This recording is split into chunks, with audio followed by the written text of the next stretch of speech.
Welcome to Inside the Chamber. I'm Nikki Anderson, the President and CEO of the Naperville Area Chamber of Commerce. Today, our show will focus on the future of retail business. We've heard stories about Sears, Macy's, Toys R Us closing stores or even closing their doors completely. With the continuous growth of online shopping, one has to wonder, what does the future of retail look like? Join me and our panel of experts as we discuss what our future shopping experiences might look like and the decisions retailers will need to make moving forward. Inside the Chamber is brought to you by presenting sponsor, Naperville Bank and Trust.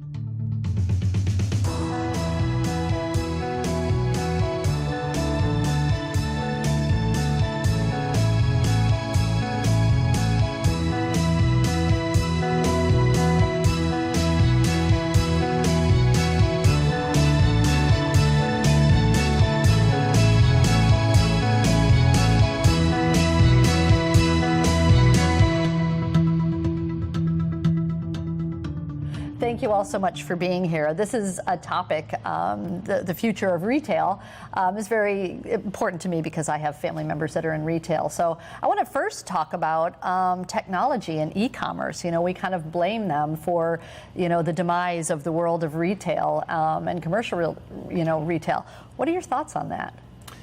Well, the demise of retail is greatly exaggerated, as Mark Twain would say. Retail is just going through a transition, and it's going to, we're going to come out on the other end. It's going to be fine. It's going to be different than what it was, but it'll be fine. In the big picture, there's really been more supply than demand. And so the consumer always wins in that environment. Right now, the internet has about 8% of all retail sales. So it's enough to make a difference, but it's not a catastrophe either. That's really interesting. Kind of puts it in perspective. So when we look at e-commerce and we think about Amazon, would that kind of still fit in that same thing, that 8%? Really? Amazon's about half of that 8%. Really? Yeah. Wow. They're the 5th largest retailer in the country.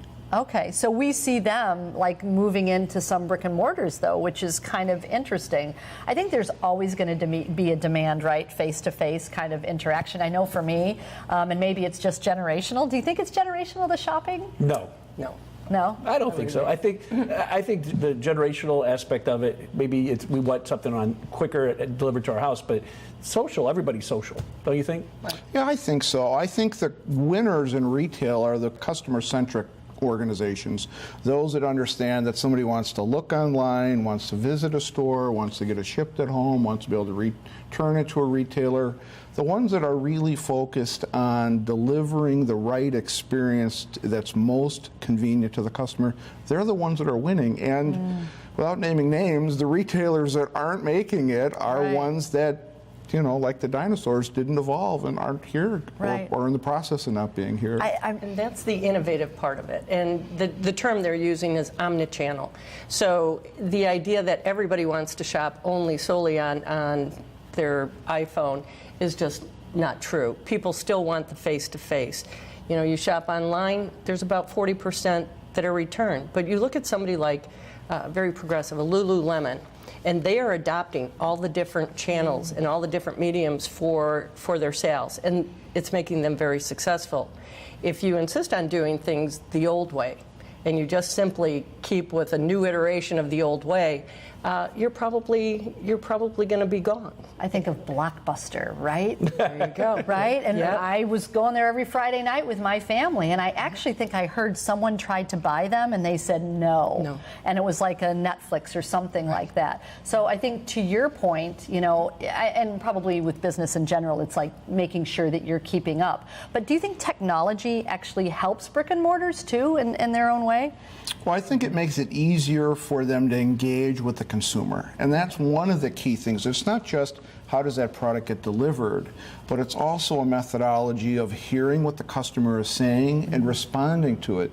Yelp says that when a customer representative will respond to a negative comment within 24 hours, most of the time that customer will upgrade their review simply because somebody took time to listen to them, and maybe they did something for them in a business sense, but just as much they validated that person's validated the person as a person and said, we value your feedback, we are here for you. And even small retailers can do that. I think that's one of the things that we're going to see smaller retailers doing a better job is using technology to engage their customers. And technology is in everything, and you see that with the cab drivers, with Uber and everything else. It's just you have to right size and do what's best for your business. And we saw that there's bankruptcies, and that's part of the process of weeding out who's going to be the winners and losers. It's kind of the Darwinian aspect of things. When you look at Sears and other things, but we have other ones that are doing good. Yeah, the evolution of business, right? Yeah, That's exactly. Yeah. You look back, as you talked about, when the malls were opening in downtown Naperville, was so taken aback on this new evolution of retail shopping. And now all we hear about is that pedestrian friendly and experiential. So now you have the restaurants. Well, yes, downtown Naperville, Naper Crossing, the new designs that have been rolling out, and they've been sort of rolling out for about the last 15 years. As we see more online, you're seeing more experiential types of shopping, if you will. So you have the bowling alleys, the Lucky Strikes, the restaurants. We have a new VR place going, virtual reality place going into the downtown, and that's experiential, just like the Riverwalk. So now people want pedestrian friendly and that sort of urban suburban feel, and we've got it. Well, Naperville's done a great job. Thank you. Yes. We're pretty happy with it. We have good people in charge. Yeah, But to your point, the consumer always wins, right? Yeah. It's the consumer has demands, and you got to fill them. Right? Yeah, one of the things that the technology people tell us that we'll see more and more of in retail stores is facial recognition, where you'll go into a store, you'll be recognized, they'll know what products you want, or they'll know what sandwich selection you want, and you'll be able to even pay for it. All of this is being done purely by facial recognition. And look at, like, for my company, for the Inland Real Estate Group, we own stuff all across the country, and grocery anchored shopping centers are a fabulous place, and people go to the grocery store, and by the way, they're going to go to the nail salon, they're going to go to the ice cream store in that, and that's not going to go away. People, that's what we do. We got a barber shop, you go to the dry cleaner, and those things are pretty darn strong. Right. But I think it's important that we recognize, in regards to the experiential thing, the old Norman Rockwell experience of taking your kid and having them sit on Santa Claus's lap is not going to go away. I mean, it might be more exciting than with some maybe digitals, make it look like the North Pole better. But it is absolutely a phenomenal experience. You'll take your grandkids and your kids to that, and that won't go away. And the other thing you're seeing is those stores start to close. So we hear every day the different retailers. There's always been retailers that have made it or not made it, whether it's in a marketplace or overall. But what happens in a market, I think, like we have now, where there's going to be quite a bit of surplus retail space, is you'll see a contraction on new construction. So, and that's what happened in the home building. When there's a surplus of homes for sale, there's a slowdown in the building, and then the market catches up. That's capital. That's market driven. So we'll probably see less construction, I would guess, in the coming years. More adaptive reuse. So some of the large box retailers are becoming large food and theater type things. So they're injecting that experience into it. But I think we'll see less construction. That's my prediction. Well, look at Oakbrook Mall, for example. They have Kidzania is going in to where Sears is downsizing. And the Kidzania is going to be open, I think, in 2019, if not the beginning of 2020. And that's an experience for kids to go and figure out what kind of career they want to work with. And no one's ever thought of that. That's worldwide. This is a really interesting new concept. Yeah. I think I'm hearing that was something called Codeverse, and that they're going into some commercial spaces and teaching kids how to code. Mm-hmm. Right? So we're going to have a lot of ninja warriors, because I know we have a couple. Be ready for that. We have a couple Funtopia and warriors types of training, because that whole outdoors experience indoors, the rock climbing walls and all of that, and they're starting, it's no longer just for adults. I mean, they have the whole kids with the indoor trampolines and all of that. So So as we talk about all of these experiences and how cool it is, I can't help but think of the term disruption, right? I love that word. I love the idea of being a disruptor, doing something that's completely different, not of the norm. So can you guys think of some disruptors in the industry that are really doing it smart, and the ones that we should take note of and maybe track their success, and maybe other people should be following their success? Well, I think one of the things that we've seen since the internet became a new channel for shopping and to organized delivery is that the retailers that have leveraged their retail brands, their retail stores, along with ability to shop or order online, are really the big winners. And the retailers that have failed to integrate, so you can see great examples of that with Lululemon is a great example of that. Eddie Bauer is another great example of that. Nordstrom's is another great example of that. It's a storied business, but it has really embraced not just social media, but it's also embraced mechanisms to reach out to customers. And I think the other thing you'll see is a lot more customization that's available in terms of making products available where people can pick specific sizes or colors or mix and match things, much more than we've seen in the past. And a lot of this is just driven by automation. So it isn't something that's going to hurt business. It's a way that is going to, it's a methodology that allows businesses to reach customers and ultimately reach consumers that they might not otherwise have reached in a smaller, finite market. Interesting. So you mentioned Eddie Bauer. They put in cold rooms, so you can go try your cold weather gear and go into a cold room, or you see some of the outdoor sporting goods stores that will put Bass in Pro Roswell, Shop. Bass Pro Shops. They have, these are the Incredible. types of things that, they have a very strong online presence, but then they have that physical, and people like knowing they can walk back into the store. Given that choice, right? Given the choice. They want all the choices. They want it all available to them. Well, and even when you talk about the big chains, I mean, you and I know our local businesses that do such a great job, our local retailers that are wonderful at making sure that they have an online experience as well as a good experience when they walk into the store. So Well, Anderson Books is a great example of that. They work really hard to bring in big speakers, and it's a special niche, and people really enjoy going there. yeah, I think Two Bostons, Naperville Running. I love Two Bostons. Yeah, Oh yeah. my gosh. I think, So does my dog. right. Well, it's interesting. Shameless plug, but my husband has Oswald's Pharmacy, and they do durable medical equipment, right? Everything is online, right? Before they never had that. And now you see people are going online and shopping and then having this experience when they come into the store. And I think these small businesses, all of the ones we mentioned, and I know there are others out there, get it, and you either have to get it or you're gone. And there's convenience. I know I have triplets plus one, Irish quadruplets, and the night before they need a book for school. Oh, Dad, I need a book. And they need a hard copy. And so I run over to Barnes & Noble in downtown Naperville. Yeah, And I'm yeah. able to get the book. And thank God for that brick and mortar. Right. Yep. You can't wait 24 hours. You can't wait for 2-day Or, delivery. yeah, or you go to Anderson Books. I mean, it works out great. So I think we talked about changes, but are there other changes that are coming down the pike, whether it's repurposing buildings or things that you all would know, I wouldn't, but that you all know about the retail industry that we can kind of keep an eye out for, things that you hear that are happening that maybe we wouldn't have a heads up on? I think one of the things that we're seeing is more and more franchise chains emerge. And not only are they specializing because they're able to carve themselves into a smaller niche, but it's really a way of delivering the best of both worlds, where there's a regional or a national presence, but there's a local owner-operator. And I think we'll continue to see that trend emerge, even among larger businesses that heretofore haven't been franchised.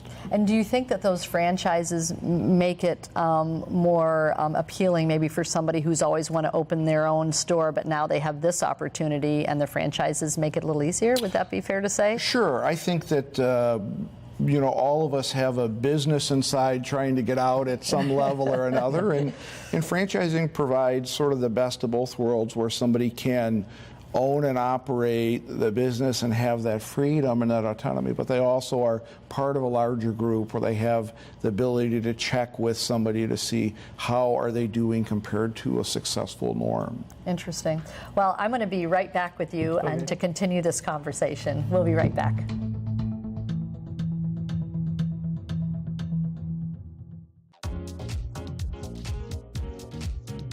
Naperville Bank and Trust has the expertise, knowledge, and experience to help you reach your business goals.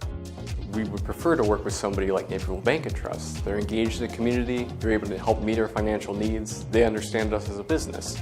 They provide all the tools that you would ask that we as a growing business need of a bank. Most importantly, to me, it's a great personal relationship we have with Tom and John and our bankers. It was the best thing we could have done in banking. And banking can be very cold. What the bank brings to us is that warm feeling when you come into the bank and people say, "Hi, Greg." It's about being part of the community again, about being a name again, about having credit for who your business is instead of just being a number. Naperville Bank and Trust. Bring it home. So I love the idea of disruption. So you had mentioned something, Dan, about what we need to pay attention to from a disruptive perspective. Yeah, government can disrupt a lot of stuff. And in the retail area, government has disrupted it with the internet sales tax collection issue, where a brick and mortar has to collect the sales tax, but you have to pay the sales tax online most of the times through your pay when you do your income tax, and most people don't do that. And so in some cases, it's basically the government putting their thumb on the scale for the online retailer, and sometimes that could be up to 10%. So at one point in time, now there's more gas grills sold online than at a Home Depot because of the expense of the sales tax. And we just need to have government say, we're going to understand that the internet is possible to collect the sales tax because technology is so advanced, right? Right. I was saying I can get in my car and my GPS can tell me exactly, it knows where I'm at, it knows what the traffic looks like ahead of me, and it can tell me what the speed limit is on the road I'm on. So I'm pretty sure they can figure out what the sales tax is as they deliver. I mean, technology is so advanced. It is. It really is causing a problem because remember, all of those deliveries are made on city roads and streets to homes. The same reason we collect property tax from brick and mortar is the reason that we should be collecting it for online. And again, it's our government, our federal government is not keeping up with today's day. I mean, back in the day when your Sears or JCPenney catalog were, you know, that was the litmus test. Everything is slow when it comes to government. Let's be It clear. is. Yeah, and you know, there's probably politics driving that, but unfortunately, we don't want to see in the rearview mirror the damage that they leave behind. You know, we don't want that debris field behind. We want them to address this going forward to make it fair. Right. And I think there's something going on. Right, the Supreme Court, the original case was Quill versus North Dakota, and that was in 1982, when there were issues with technology that it would be hard to identify what a sales tax is in every county, municipality, everywhere.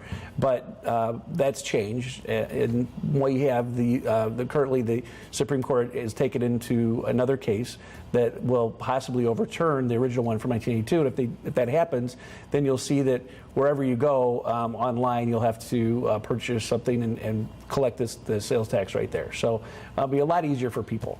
Interesting. And I think that early on, not having the sales tax for online sales drove innovation. It allowed businesses to invest in an opportunity to attract customers where there was a customer saving. Today, it's just such a part of the fabric of our doing business that it's not going to be a detriment to online sales. People aren't going there just because they can save some sales tax, as they may have at one point.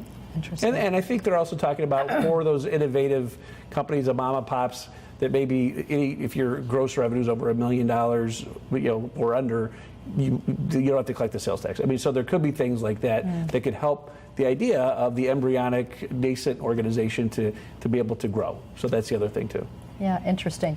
So in your world of commercial real estate, are you seeing the model change a little bit when it comes to retail, or are the needs still the same, or what are you seeing differences there? Well, generally, there's more retail space available right now than there is demand. So shopping center space has grown about 30% in the last little over 10 years.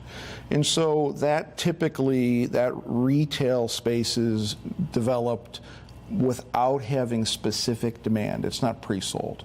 So all we're seeing now is more space being available than the market demands. The economy's strong, consumer spending is strong, businesses are doing well overall.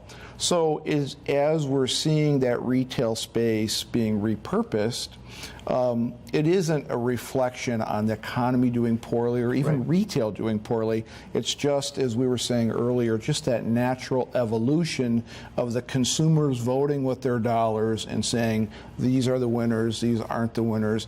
And in the specific sense of retail space, there's just a little more out there than we need. Chicagoland happens to be in one of the markets, one of the top 3 markets in the U.S. that has a little extra more than we need. And again, that's just going to sort itself out by experienced retail developers knowing how to reinvent that space. It's not going to damage the landscape. There aren't going to be wholesale board-ups or vacancies as much as it is retail real estate professionals are going to know how to use that space wisely. And the International Council of Shopping Centers had their convention in May of this year, and there were 37,000 people there in Las Vegas. So they're not going to show up and spend that kind of money to be at a convention. They're doing deals, and things are happening across the country. Right. Last year in Naperville, 2016 over 2017, retail sales grew by about 6.7%. So there were losses. There were communities that saw losses, but from a pretty solid retail, Naperville's retail sales are in the about $3.5 billion range. We have the highest retail sales of any suburban community outside of the city of Chicago, and we kind of go back and forth with another town that I won't mention, but we don't have a regional mall. As you point out, Fox Valley Mall is in Aurora, but we have solid deliveries from, pun intended, from our car dealers, from our home improvement centers, our restaurants, and we're number 1 in the grocery market. So these types of things, I think as long as we continue, we have a very strong laissez-faire kind of government. We encourage market-driven performance, and our retail business makes up half of that general revenue budget. So the more you shop local, I tell people, every time you buy your car or you buy your groceries within your hometown, that's that much less that's going to be passed on in the property tax bill. So there's a direct correlation to saving yourself money. It's one pocket to the other. But Naperville's retail sales are pretty significant. It's a pretty significant part of our budget. So we certainly don't want to see boarded up or sort of the apocalypse, if you will, of the retail market. It's important that we balance the direction it's going. Nice job. And I think that's a key component that you talk about is the leadership of the local government, and where they're allowing the economy and the businesses and the consumers to ebb and flow and make the choices. It works well. Where communities have been involved in sort of reattempted a planned economy, it hasn't worked well at all. So the more opportunity, the more democracy, the better it is for the economy. That's a really good point. One of the things, like with the Illinois Retail Merchants Association, Inland works with all these groups of the Illinois realtors. They are constantly trying to be the canary in the coal mine to say this is a new law that's coming up that's going to hurt, and they try to let the legislators know in Springfield that when you say you're going to increase minimum wage to $15 an hour, these will be the ramifications you have. When you talk about wanting to dictate what happens with people's scheduling, that the retailer is unable to control that. All those things have major impacts on all of the small business owners that are trying to employ people and have these great places, great opportunities.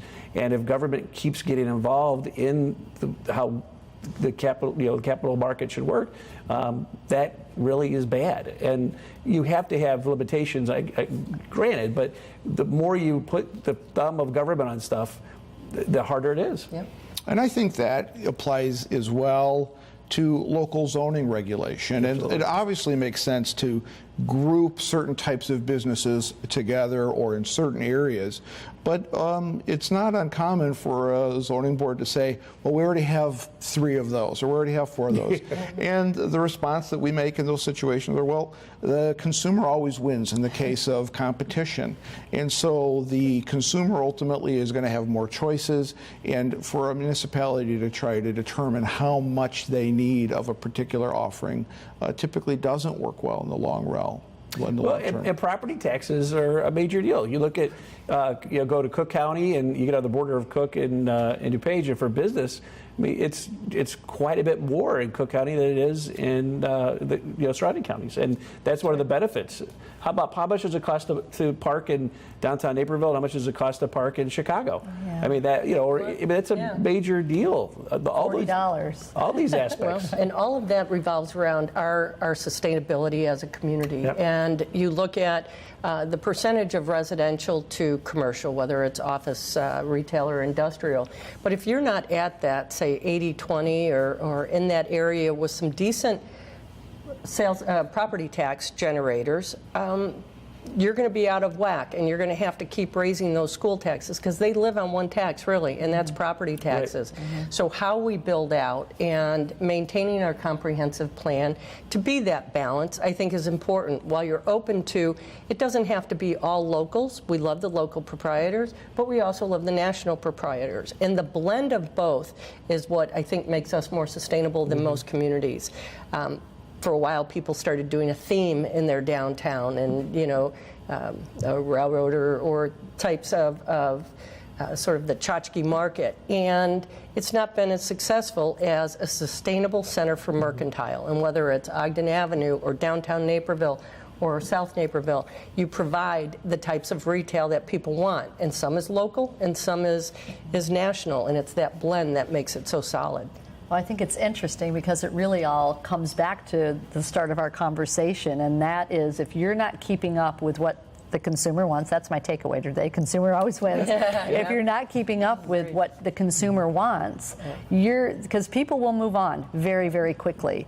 And I think, as we see kind of this evolution of retail, I have conversations, and it kind of goes back to the other thing we talked about earlier, the experience. What is the experience that people are having?